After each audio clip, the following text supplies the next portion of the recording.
Matt and Leah, Matt and Leah, Matt and Leah, Matt and Leah, Matt and Leah, Matt and Leah, Matt and Leah, Matt and Leah. Matt and Leah, Matt and Leah, Matt and Leah, Matt and Leah.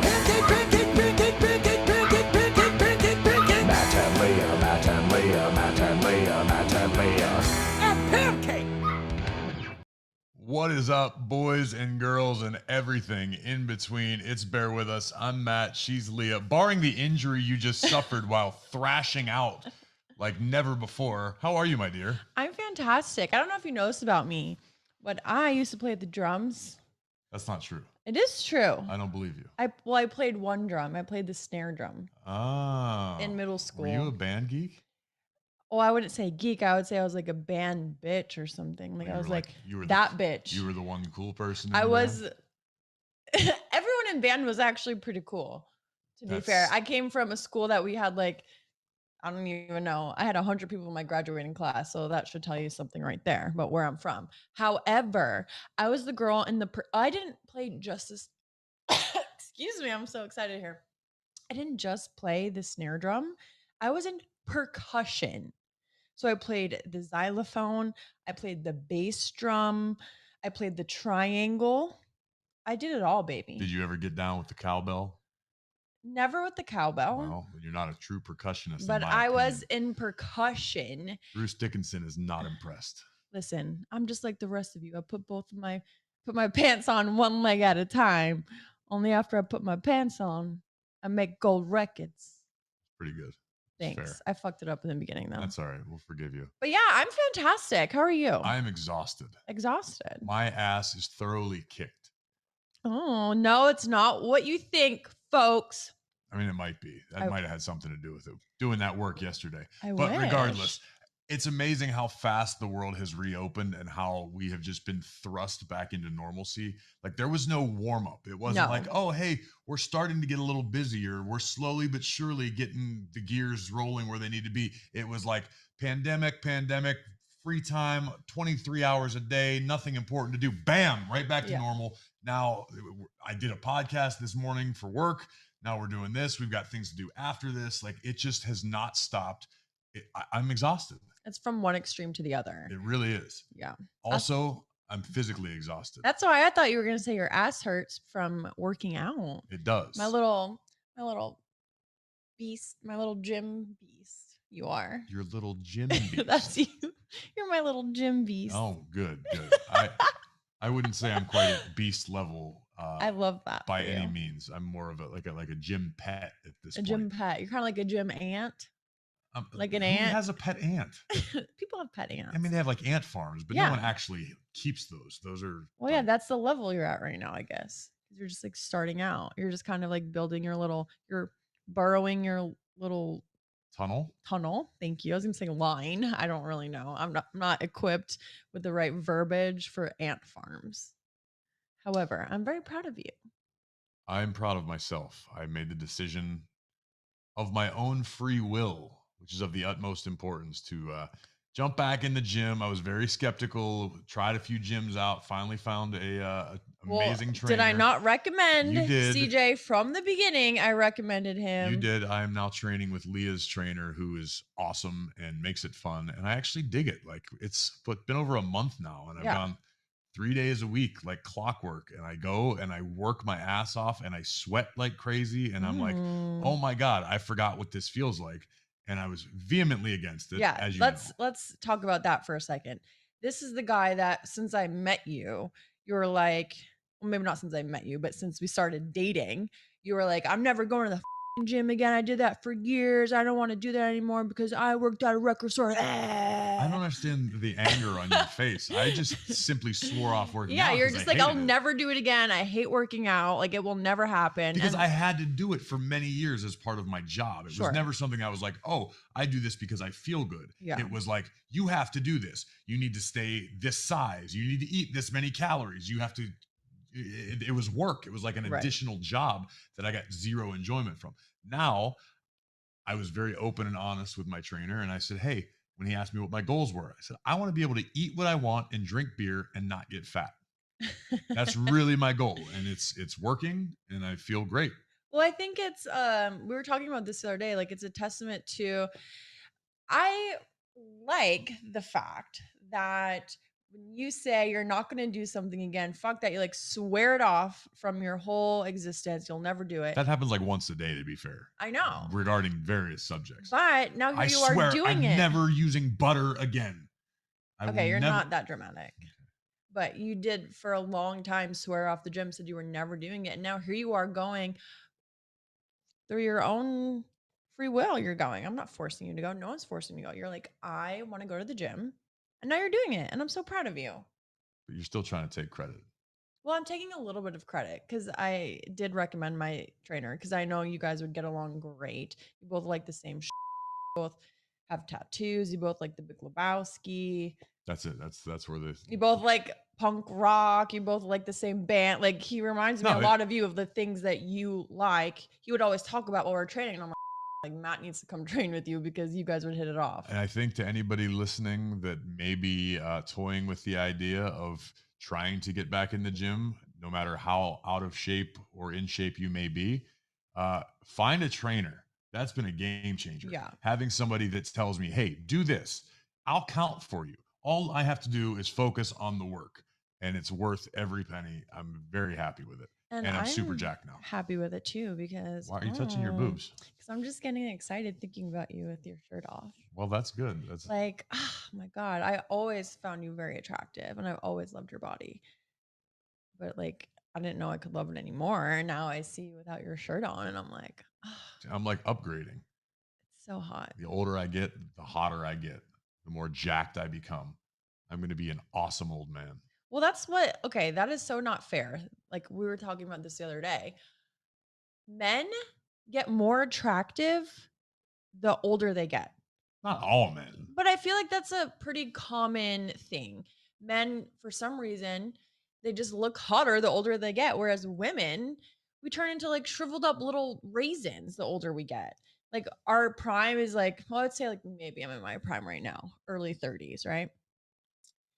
The older I'm going to get wrinkles. I'm going to shrink. I'm going to get a hunchback.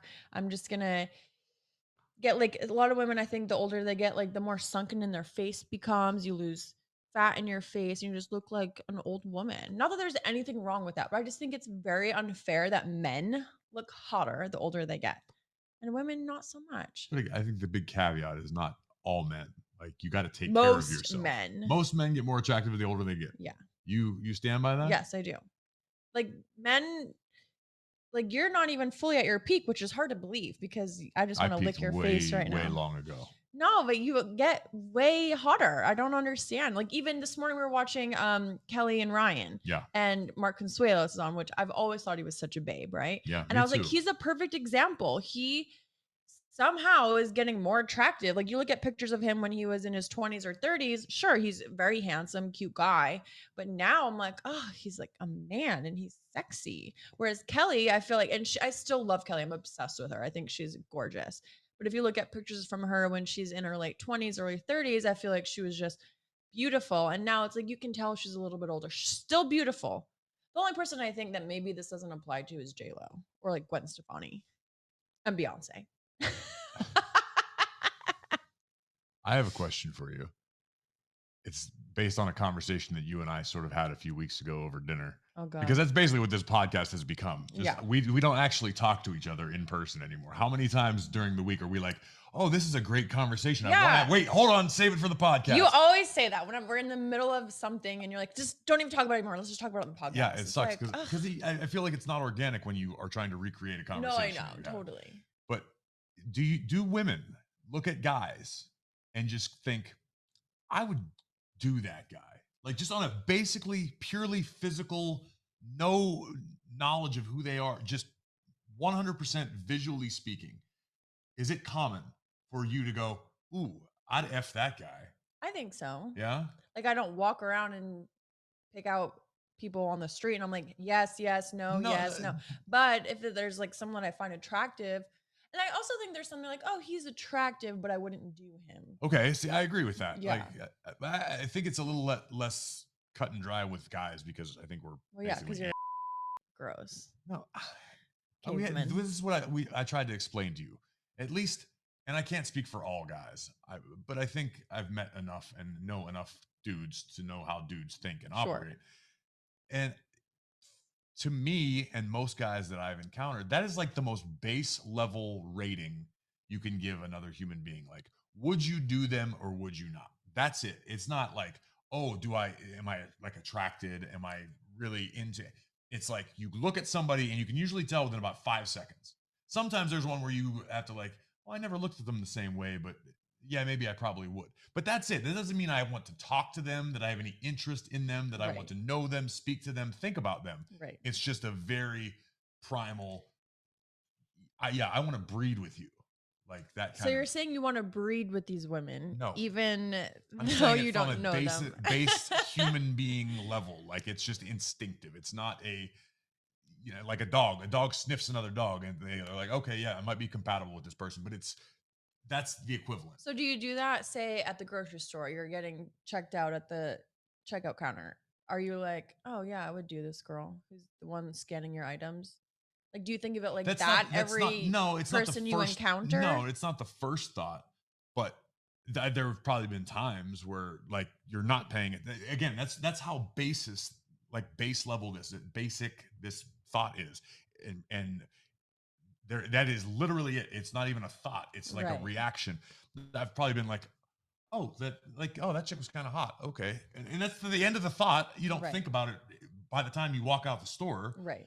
It's just like, oh, huh. Like you do a double take kind of, but I think that's the thought. Like it's the natural instinct. Like, oh, okay, this person might be somebody I could be compatible with. It's a good thing that I'm very secure in You myself. are. I agree. Because I feel like not everyone can sit here and have this conversation and be like to think, oh, my man is doing double takes all the time. No, but not all the time, but to be like, oh, like there's this one example I always think of, right? When we were on the road and we were in Boston because we had a few days off, and we were checking into our hotel, and you would not stop talking about how stunning the woman was that checked us in at the hotel. Right. And I remember thinking like, cool, like I get it, she's beautiful, but like the amount of times you use the word stunning, she was so stunning. And I'm like, you don't even say that to me, yet you talk about how stunning this random woman is.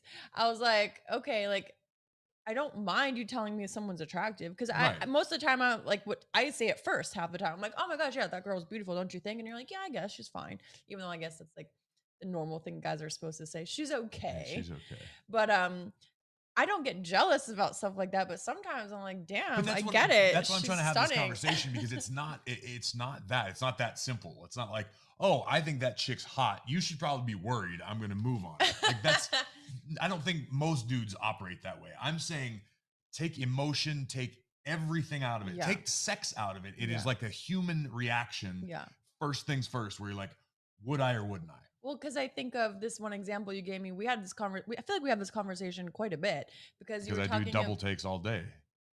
No, but because you gave me an example of someone we worked with, and someone that we both find to be quite annoying and obnoxious, right? But to just look at first glance, you don't know her, like, oh, she's beautiful, right? She's hot. And so when you gave me that example, I was like, okay, I get it, because I get that. I know how you feel about this person. You're not trying to get with her or anything like that. But you're like, based off just how Aesthetics she looks. alone. Yeah, then yeah, she's hot. She's a babe. So like that made me feel better about it. Trust me, I got nothing to worry about. I'm locked down happily. But also, I was thinking, you just brought this conversation that we had from Boston several years ago up. I was thinking today, as a matter of fact, because I knew we were going to record. I was wondering how deep your Rolodex of ups is, because I feel as though not only you, but most women have this record of every time you screw up, no matter how minor, no matter how stupid, and you'll bring stuff up and usually it's lighthearted. You like you just did, like, hey, you remember when you did that stupid thing? Yeah, and we laugh about it. But 9 times out of 10, I don't even remember it happened. Sure. I don't not believe you. It's not like, no, I think you made that up. If I screw up, it's like, okay, sorry, on to the next. We're good. We're good. On to the next one. Well, here's the thing. I think women, we don't take a record of every single thing you do that you like that you do that's up. It's something that sticks out, and that like last night I gave you this example. We went to this brewery, and the last time I went to this brewery, which was about a year ago, right after the pandemic when things started to kind of open up again.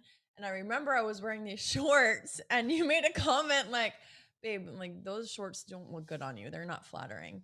And I remember thinking like, you, like I'm not wearing these so you think I look hot. I'm wearing them because they're comfortable and because I feel good in them. And you were like felt so inclined to tell me that my ass did not look good in these shorts. But I didn't mean it with any malice. And I know that. I meant it from a very almost innocent, like, hey, if I walked out of the house wearing something that made me look not good in some So I capacity, didn't look good is what you're telling me.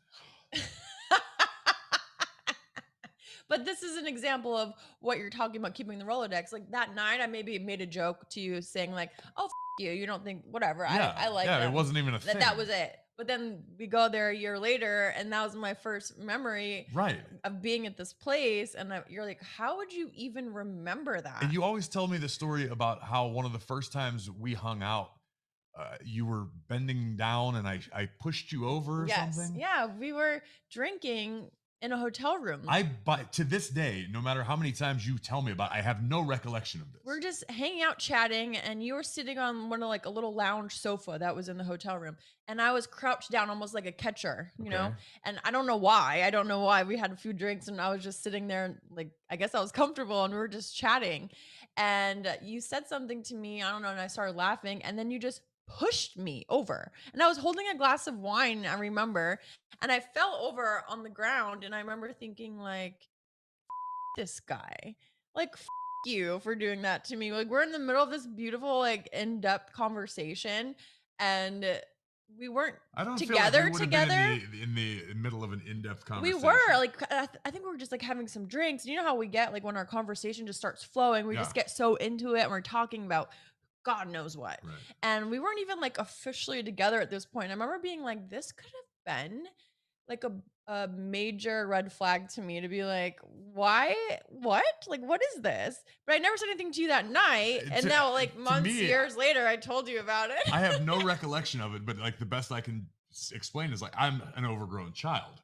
And if you're teetering and I just don't have the self-control to not just give you a little nudge because I'm a giant. Yeah. Well, there was no malintent behind it whatsoever. It was just, you thought it was funny. But you bring it up all the time. Okay. No, like, not all the time. It resonated with you for a reason. Because I remember just thinking like, that wasn't nice. Like that wasn't sweet. That wasn't a gentleman thing to do. Like you're trying to court me. You're trying to like be with me. And that's what you did. And I was like, ew, that. Just seeing how your balance was. Do you think of things like that? No. That's not true. Of things from the past? Very rarely. There are like a handful of issues, and we've talked about on this podcast, like from way back when, that yes, they still like are hangups deep in the back of my mind, but it's usually like I'm constantly trying to fight those off. So I don't even remember anything. The minutia. Yeah, the minor day-to-day things like, oh, remember that time? And to be fair, you very rarely piss me off. When you do, we have a blowout, like arguments, and it's like usually something significant. Right. But as far as on a day-to-day basis, you're pretty easy to deal with. Baby, thank you. What happens when I'm like 50 and don't look like J-Lo though? Well, you've got almost 20 years to figure this out. By then, you may still be able to look like J-Lo completely. You could just have some sort of procedure done, and you. Babe, you're just supposed to say, "Babe," no matter what. No, see, I'm supposed to. I'm supposed to say, but I'm being honest with you. That's the key: honesty, communication, and sex. We are being honest right now. To your point about women not aging as gracefully as men, I like how you put it. I think it's a lot to do with A, how you take care of yourself, and just B, how you present yourself in general. We had this conversation for the first time, and I brought up Sophia Loren in Grumpier Old Men, one of my favorite movies, and she's got to be, I don't know, in her 60s or 70s in that movie, and she's still a babe. Right? I'm sure she's made up and she's got things pushing and pulling and keeping things where they're supposed to be. Regardless, if she walked in, I mean, if her character walked into a room right now in 2021, looking like she does in that movie, I would go, Leah, that woman's a babe. Right. like no ifs, ands, or buts about it. But and you can't expect people to put forth that level of effort constantly. Obviously, it's a lot easier to when you have a Hollywood makeup team Right. to make you look best. Right. But I think that the idea, the takeaway from it is she was this sassy, confident, kind of badass older woman in that movie. Yeah. And to me, I was just like, wow, that would be a goal to me. If I were a woman, I would look at her and be like, you know what? I got nothing to worry about. Like I'm gonna try to age like her. And granted, she's probably the exception, not the rule. But that to me is like, you can still be a babe. It's more to me as a whole package, like a vibe you put out as well. Right. I think it's about having confidence and presenting yourself like you are comfortable with who you are. Right. And you know, it's that's not what it's strictly aesthetic. Yes, Right. there is an aesthetic element to it. Yes, to take care of yourself and present yourself looking a certain way. Right. But it's the way you carry yourself. It's the way you communicate. Being a babe to me is a whole lot more than just looking hot. Right. Right. I mean, there's so much more. There are a million to the conversation we're having. We know lots of attractive people Right. who on the surface, I go, oh yeah, that person is sexy.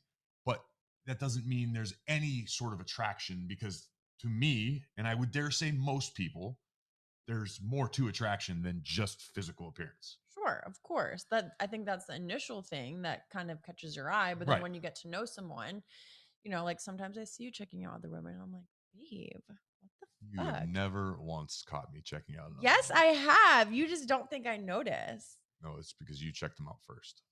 Probably. See?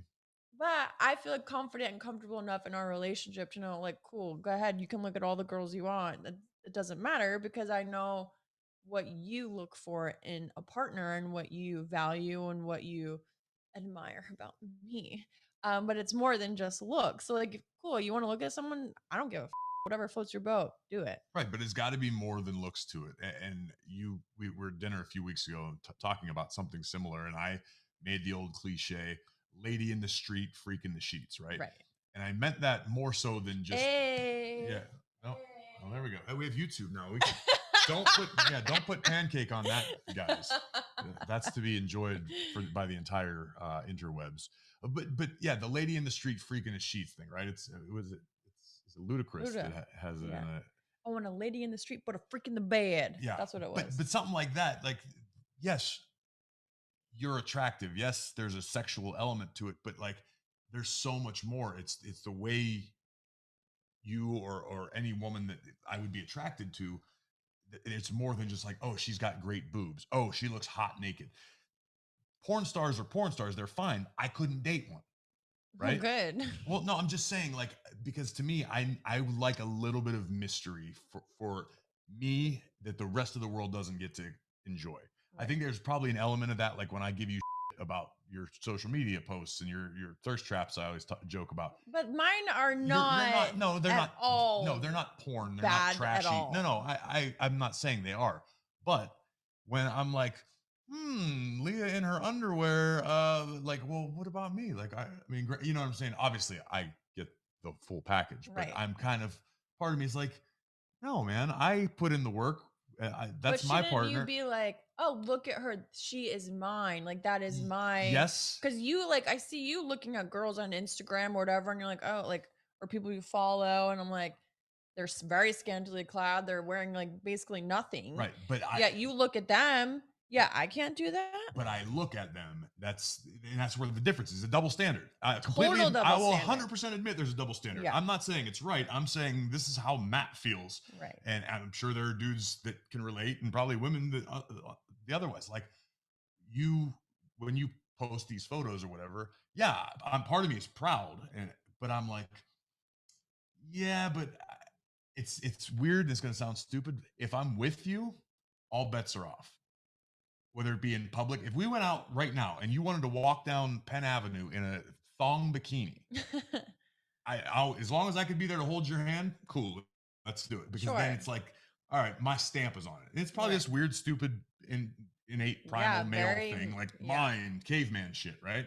Totally. But when it's like, if you were to do a photo shoot and you show me a picture and I'm like, oh, well, your whole ass is out. Oh, again, you have an amazing body. You have the confidence to show it off, and there's nothing at all wrong with that.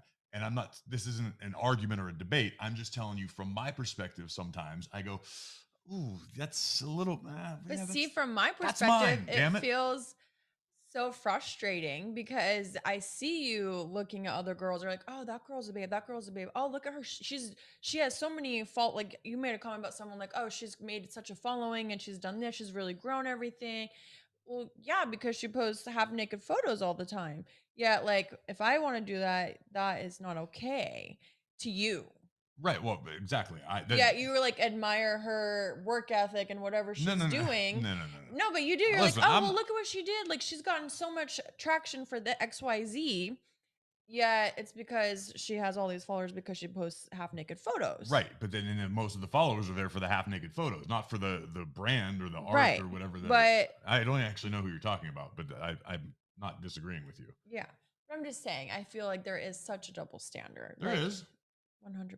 I mean, I can't fix it. I'm just saying that's how it is. I mean, Like, and I think, you know, for women, I feel like when I'm posting these photos, it's for women. It's not like I'm not posting with intent. I'm like, oh, I hope some guys like this or guys comment on it. It's like, no, I feel good about myself. I feel confident. I want to have other women see this and make them feel confident, Sure. inspire them, show them like, oh, I can look like a babe in a bikini, but also like I don't look like that 90% of the time. Like I think it's important to show that to my followers, and that's kind of what I do. And also it just makes me feel good, makes me feel confident. I feel good. It's not to show men or hope that men comment on. And like I know you've made comments before, like, oh well, all these guys comment. Cool. Like I don't give a yeah, but about these you've guys sent commenting. me some tweets and DMs Yeah, that you're sent, disgusting and things. no, they're absolutely And gross. I'm not posting it to No, get disgusting comments. And I know that, and it's just more like baffling to me that like some dudes are that brazen or that I don't know if it's clueless or Right. let me just send this disgusting photo of my mangled Ew. to a famous beautiful woman. She's probably gonna like me now.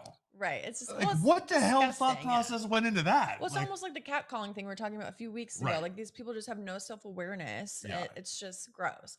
But as a woman, like I don't know how you other ladies out there that are listening feel, but I feel like it's different on from a female's perspective. I'm not going through Instagram scrolling through like to find hot guys like, oh, this guy's body's hot. Oh, look at him. Most of the time I'm looking at other chicks like, oh, she's beautiful. Oh my God, I love her outfit. Where can I get that? Where did she get her hair done? I want to go there. You know, I'm Yeah. not looking at it from, oh, let me find hot guys to like on Instagram. Even when I was single, that wasn't a thing that I did. I think it's so different the totally perspective from a male to a female. right. Like but men look at hot women, But I women think look at hot women. it might be a misconception. Maybe I'm making this up, and it could be total. But this is more or less me saying to all women or anybody listening to this that I know a lot of guys are not just turned on because you've got a hot body and show it off on Instagram. Right. Yeah, it might give you a like, might get Right. you some attention in the short term, but if it comes to like a relationship or to me, that's like almost a red flag. Right. Like, okay, your Instagram, yeah. If I didn't know you, I'd be like, okay, this chick's a babe. You're still within the parameters of like, okay, there's nothing trashy that I would say. But some girls, like you could look at their page and I'm like, oh my God, like this, if I have a kid with this person someday, like they're gonna have to know that this was all over the place. Like that's But I think that's okay too. I think every woman has different boundaries and different ways of how they want to express themselves. And I don't think there's anything trashy about showing your ass on Instagram or showing some, there's not. Like, I'm not saying I do it, but if another woman wants to do it and that makes her feel good, all the power to you, honey. Like, do what makes you feel good. That's it. I mean, You know, sure, and it's that's everybody's from prerogative. your perspective, Yeah, of what you think is trashy. No, well, right. And I'm not saying it's like if you want to put a photo, I'm saying I'm speaking personally as Matt. There are things like that. There are lines that just don't get crossed. Right. When it comes to that, and I think other guys probably think that same way. I know maybe I'm old fashioned. Maybe I'm very old fashioned. Maybe I am. I mean, I'm still the last bastion of chivalry here in the world. But that to me is like a big. See, I'm so opposite for that. Like, I need You to just want this. You were no, like, I want swinging nothing wieners to do with on that. my I'm trying Instagram. to talk to the women out there. Don't swing stop wieners. posting things just because you think a guy's not going to like it, or if your man is. No, fuck that. You post what you want to post, what makes you feel good, and that's it. Period. But to this point that I want to make here, that you just made, seeing a woman that you think is hot doesn't necessarily mean you want to go her, right? Right. So I think from a female perspective, I know that sometimes women get insecure and jealous if their man is checking someone else out, or their man might make a comment like, oh, that woman's beautiful, or whatever. Don't be worried. Don't think that your man is like stepping out on you or anything like that. And I think it's not a cute look to be so insecure and jealous. Like, just because he finds someone else attractive, that doesn't mean he wants to go be with her. So I think you will get a way better reaction out of your man if you're like, yeah, she is beautiful. He'd be like, oh damn, like, wow, you're so my chick's so cool. Like, seriously, that's I think a cool is thing. an important thing, to be comfortable and confident in yourself first. So then when you are with someone, you're not worrying about being insecure that he finds someone else attractive. Because if that's what's going to break up your relationship or put a wedge between you two, then that's not the relationship for you. Totally. Well said. Period. You said period with a D and a T. Because I feel like that is on period. I need these women that are listening to know. Go for it. Be yourself. I love it. And don't let anyone tell you otherwise. Right. And if you're really hot, I can look at your pictures and Leah won't get mad. I think that's what we just established. You're so stupid. I'm not stupid. As a matter of fact, I won my first Bear With Us debate last week. Thank you very much. I'm so proud of you, babe. You should. You had to have won. I kind of knew going into it that I was going to be in the minority, but I will say I was very, very, very happy for you. I am not bougie. Most people customize their fast food. You know how I celebrated Monday night after I left work? 3 McDoubles, cheese and ketchup only. Ew. I just haven't had McDonald's in so long. The last time I've had McDonald's once, since we've been together. And why was that? Because I was so hungover after my birthday this past year. I barely made it to the drive-through. I had to drive myself, and I had scoffed it down in the car. I couldn't even stand up. I was so hungover, but it really helped. There you go. McDonald's cures everything. That's why I go to the gym, because I will not give up McDonald's. Here's the mail, it never failed. Makes me. I really like that I have this microphone here, because now I can feel like Billie Holiday. You want to, like, makes me wanna wag my tail. When it comes, I wanna wail. Mail. Wow, Did you just turn into a goat? No, that was like it's like a little vibrato. You know, that sounded like a goat. It adds something special to the overall presentation. It's not a goat. No, it's Billie Holiday. That's who I was. That was not Billie Holiday. Billie Holiday did not have 4 legs and hooves. I was channeling Billy. Okay. Billy the goat.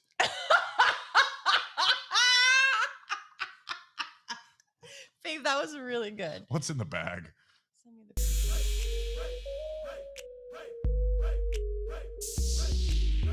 question number 1, honey. Hi, Matt and Leah. I am such a fan of your podcast. Leah, love the mail song, Don't Ever Stop. I need some advice. My husband is about to start traveling for work again, and I am not happy about it. Traveling has always been a factor in our relationship. We both travel, and I was fine with it until I got a taste of quote-unquote normal life. We've been together for 10 years, married for almost 7, and have 4 kids. Youngest was born in August of 2020. He took some time off from work when the pandemic hit, but now with things opening back up, he has to travel again. My question is, should I tell him how I feel, but I also don't want to feel guilty? Any advice? This is a hard question, I think. I think there's always something to be said for being honest. Honesty is the best policy. If you don't tell him, you're just going to build up this aggression, and you're going to blow up about something that is not even important to blow up about. So I think you should be honest, but I think you should preface it with something like, I know I might sound a little crazy. I know you might not understand this, but this is just kind of where I'm coming from. I loved having you around and I loved being together. And that's why you're missing him. You know, it's not like you're trying to be controlling or anything like that. It's just you enjoy your time together. So I think you should be honest. I agree. And I would say it's all in the approach.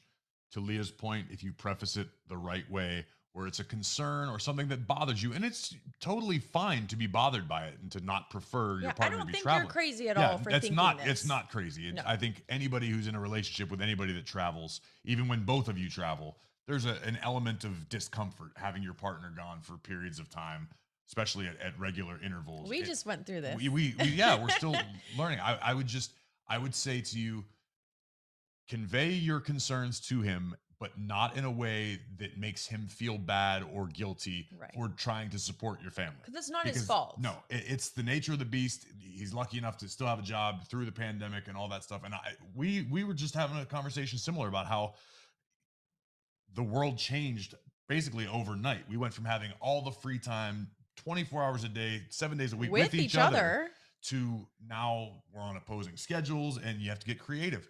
So I would definitely say it's okay to intimate this to him, talk to him about it, figure out together what you guys can do to ease the strain. I know just in the a month or two now that Leah and I have been doing it, we've gotten a little creative with different things. We're in constant touch all day. Once in a while, I don't think I'm out of line. I'm going to say I get like a sexy photo once in a while. That was going to be my next thing I was going to say. I feel like you can use it to your advantage. Yeah. Is it fun to be away from your partner? No. But there is something to be said about missing them. You know, we were together 24 hours a day, 7 days a week for the last, almost 2 years, right? So it's like, to be able to miss you, I love that feeling. And I love the feeling of like getting excited when you come home and knowing that the time we do have together, we make it count. Whereas before, you know, we're both on our phones or around doing whatever. Whereas now the time we're together is quality. Right. And sending a couple like sexy photos and really building up the anticipation for like having sex. That is the best. Talk about like 3 days of foreplay. Yeah. My God. When you finally get the payoff, he might not want to go on the road ever again. Yeah. Or either that or he can't wait to get out the door so we can do it all. Come back. Exactly. Yeah. I think that you can use it to your benefit. And here's the other thing that Matt and I were talking about not that long ago as well. When we started going through this, it's not going to be forever. There's no way he's going to be traveling. You're going to be at home for the rest of your lives. Something will change again. And then you'll adapt and you'll figure out the new way of your life together. Right. So just you just take it one day at a time and make the most of it. Look for the positive in it, rather than thinking, oh, well, I'm not going to be with him at 24 hours a day anymore. Look for the positive instead of the negative. And by being open and honest, it will hopefully inspire him to maybe put forth a little bit more effort. If you're not getting it now when he's traveling, maybe he's going to go, oh man, I never thought about that. I didn't realize you want me to do this or more of this or less of that. Whatever it is, communicate. It's ultimately what's going to help. But I don't think this is a deal breaker by any means. I would just say have yourselves a chat. Totally. I think, to be even fair, our communication is better when we're apart because we're texting all the time. Whereas when we're here, it's like, I can't read your mind. I don't know what you're thinking. Like if you're mad about something, do you know what I mean? Yeah. Like we can convey it way easier through text or a phone call because you have to make it work. Question numero 2. 3 languages in one sentence. Wow. How turned on are you? Just went from 6 to midnight. We have to do a podcast. Babe, I was just thinking about last night. Oh, yeah? Yeah. Oh, my God. Cool. It was. Talk about anticipation, you guys. We're just going to leave it there. Yeah. I mean, there's really nothing else that I can say, but okay. Did you clean the mirror yet? Babe! Okay. Question number 2, honey.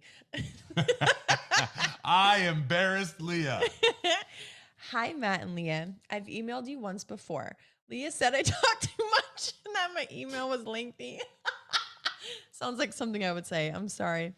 Love you, Leah. Good. Thank goodness. I was the guy that's I was the guy that something happened to his girlfriend at work that led to a fight. Not much later, she ghosted me. I want to try to start dating, but I don't know how. My ex and I were set up and we were together 11 years. Do you have any advice? That's hard. My advice, because I can sort of relate to this, don't look for it. Let life happen. Sooner or later, somebody will probably fall into your life in some capacity that when you're least expecting it, when you're least prepared for it, and then Oh my God, excuse me, this kombucha. Sorry, keep going. I'm trying to fix a man's love life, and you're over here belching like Homer Simpson. I'm sorry. This is like, can we talk about the steps we've made in our relationship that I can burp in front of you now? I was trying to help the man get a date, but I mean, if we'd rather talk about bodily functions and flatulence. No, keep going. Sorry. Go. Anyhow, dear sir, don't go looking for it, because it's like anything else in life. The more you seek it out, the harder it becomes to find. I wasn't looking to start dating. I just got out of a divorce and was dealing with plenty of in my own life. The last thing on my mind was I got to find someone new to date. Lo and behold, yeah, it just happened. Against my best plans, the universe, worked against me at the moment in my favor long term. See how I covered that up? I'm a cunning linguist. But don't look for it, man. Don't stress yourself out. You just got out of an 11-year relationship. Take some time for you. Figure out what you dig. There's chances that there's a lot of things in life that you probably haven't been exposed to, or you've been curious about for 11 years and didn't work because you guys were together. Maybe you guys just, neither of you had interest in it. There's a whole new world to explore. First and foremost, get yourself right, get yourself comfortable. And like I said, you'd be amazed at how it just falls in your lap. Yeah, I completely agree. I think it's really important to work on yourself. Don't rush into anything. Don't have to feel like you have to get into a relationship just because you're alone. Being alone is awesome. Focus on yourself. Do what you want to do, because I guarantee when you find this next partner of yours, there's going to be things that she doesn't like that you do, and you're going to have to start making sacrifices, because that's what being in a relationship is all about, making sacrifices. And so don't do that right now. Just focus on you. But I will say, I think that it will be easier for you than you think, because we're just getting out of a pandemic. Things are starting to open up. People are going to be wanting to go out and connect and do things that they haven't been able to do for well over a year. So I think, as long as you are comfortable in yourself, you find yourself, you're focusing on you, you're going to attract the right person. Love is in the air. Love is in the air. Do we want to? It's not on the ground. It's up in the air. And I love it. It's in the air. It's in the air. It's in the air. Somehow the burp was the second less offensive thing you've done since we started recording this. Baby. What? You love me. I know, despite my best efforts. So what if you saw like a beautiful woman on the street, but she wasn't a very good burper? The burping doesn't bother me. I don't know why. Burping has never grossed me out the way the other side of things does. Speaking of the other side, are we going to get into Fort Knox tonight or what? If by Fort Knox you are referring to mine, hell no. Babe, come on. Ain't happening. This is so annoying. Goodbye forever. I'm going to go try to No, I'm trying to end the show. Goodbye forever. Well, I'm going to try to say goodbye forever to your attitude about the butthole stuff. That's not going to happen. Yes, I'm going to go figure out how to do it. Goodbye forever. Bear with us.